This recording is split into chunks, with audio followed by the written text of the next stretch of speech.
Imam Syafi'i mengatakan najis anjing itu seluruhnya, bukan hanya air liurnya, bukan hanya jilatannya, lidahnya, tapi seluruhnya. Iya kan fenomena apa ya? Anjingnya lucu-lucu ya, gembul, kulitnya bikin gemes gitu kan, sehingga banyak kalangan artis yang suka melihara gitu. Nah ini hati-hati nih, 4 dampak yang harus diterima ya.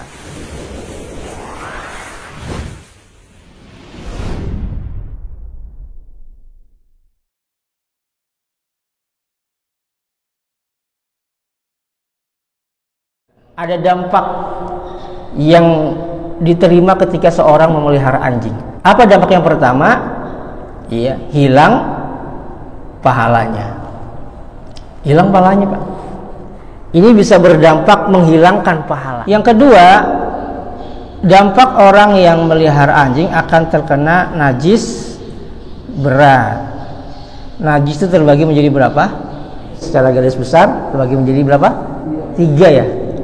Ya, najis mukhaffafah yang ringan, ya, najis kencingnya bayi. Kalau bayinya juga kalau masih belum makan apa-apa ya, masih nyusu, ya, belum kenal sama jengkol, pete, ya, es cappuccino, belum, murni ASI, dan itu pun hanya bayi laki-laki, belum makan apa-apa kecuali ASI. Nah, ketika dia pipis, ya, maka pipisnya ini cukup dicipratkan aja, ya, namanya mukhaffafah, ya, ringan. Tapi kalau perempuan, walaupun belum meminum apa-apa, ya tetap najisnya bukan ringan ya, najis yang tengah ya, ya mutawasitoh, najis yang pertengahan ya, ya kotoran hewan, kotoran manusia itu najis mutawasitoh ya, kalau kotor ya dibersihkan seperti biasa.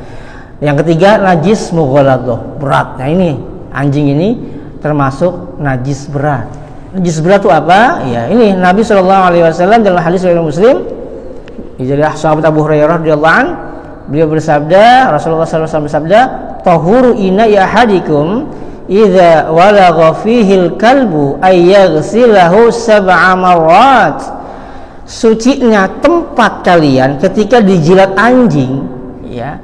Ini apa cara untuk membersihkannya adalah dibasuh sampai 7 kali. Ulahunna biturab, ya, cucian yang pertama yang dicampur dengan tanah ya.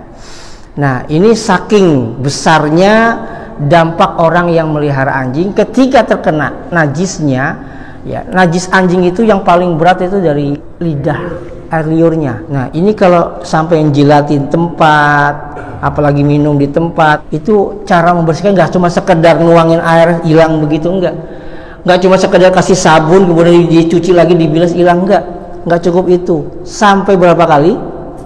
7 kali. Tapi nggak cuma 7, dicampur dengan apa? Tanah. Yang keberapa? Yang pertama ya. Imam Nawawi dalam kitab Majmu' Syarah Muhadzab menjelaskan ya, caranya dicampur di tanahnya itu yang basuhan pertama. Kalau misalkan lupa di basuhan pertama, maka boleh basuhan berikutnya. Nah, bicara masalah najis anjing, ini ada berbeda pendapat di kalangan ulama. Imam Syafi'i mengatakan najis anjing itu seluruhnya, bukan hanya air liurnya, bukan hanya jilatannya, lidahnya, tapi seluruhnya, ya, kulitnya, bulunya, semuanya najis menurut Imam Syafi'i. Jadi kalau misalkan kita kesenggol sama anjing, jalan kesenggol anjing, itu najis dan harus 7 kali. Karena dikiaskan, ya, kalau lidahnya aja najis, air liurnya najis, maka seluruhnya juga najis gitu.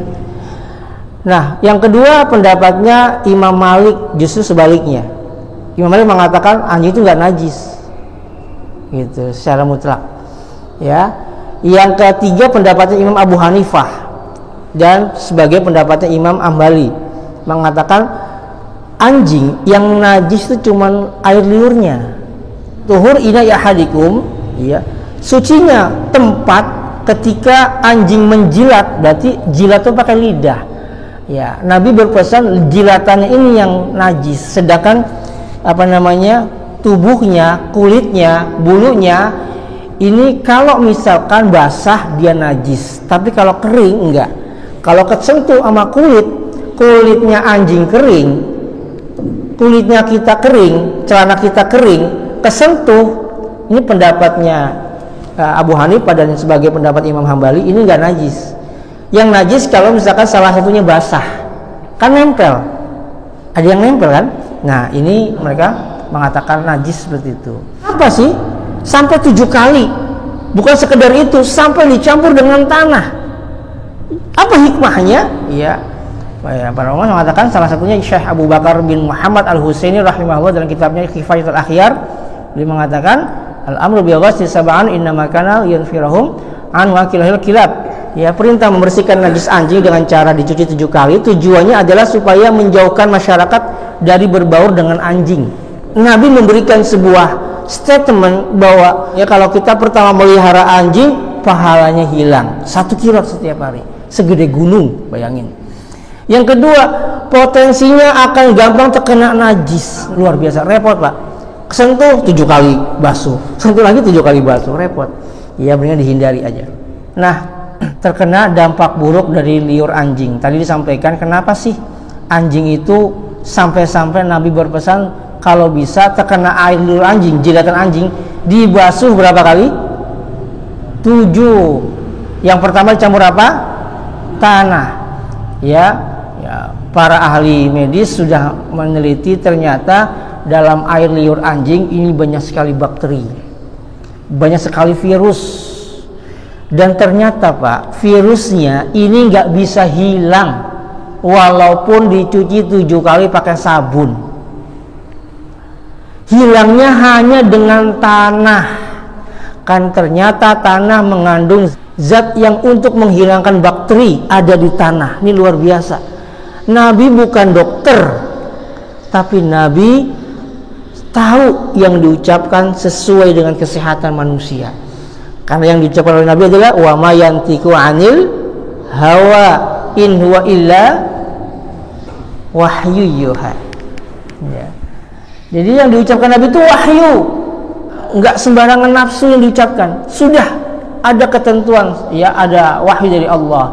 Ya, diusap sampai 7 kali. Ternyata di air liur anjing itu ada penyakit, ada bakteri yang enggak bakal bisa hilang walaupun dicuci dengan berkali-kali pakai sabun. Dan hanya bisa hilang dengan tanah. Ya, nah ini luar biasa.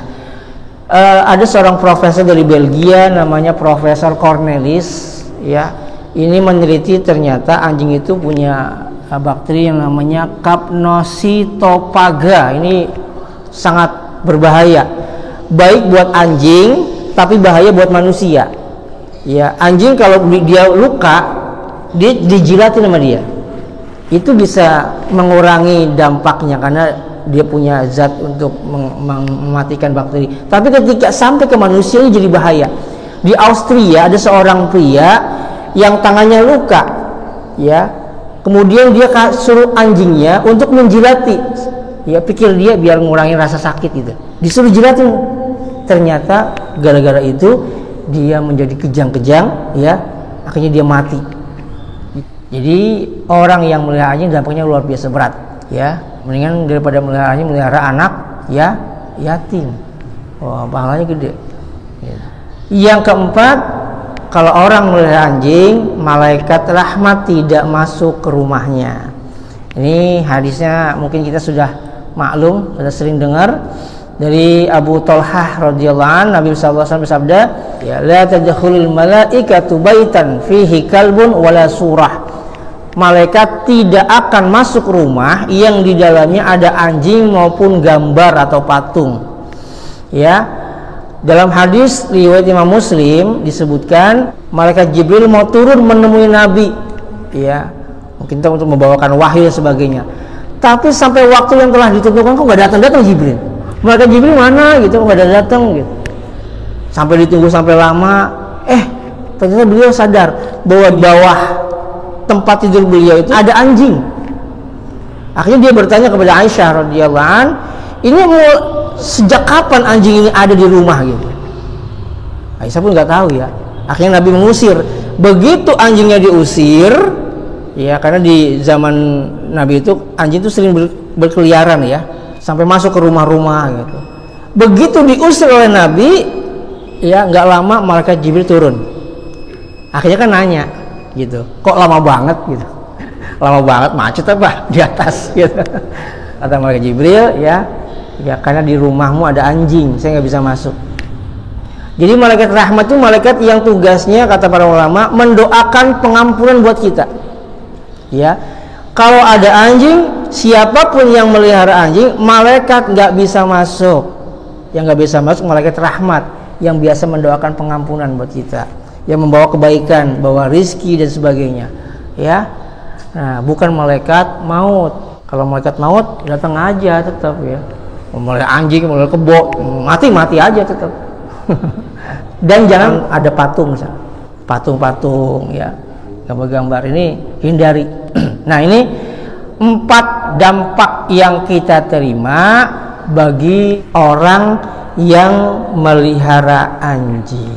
Nah, kadang-kadang kan fenomena apa ya, anjingnya lucu-lucu ya, gembul, kulitnya bikin gemes gitu kan, sehingga banyak kalangan artis yang suka melihara gitu.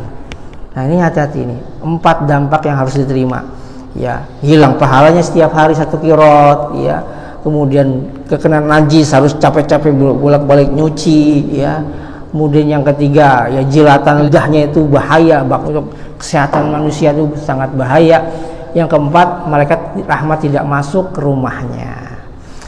Wallahu a'lam bishawab.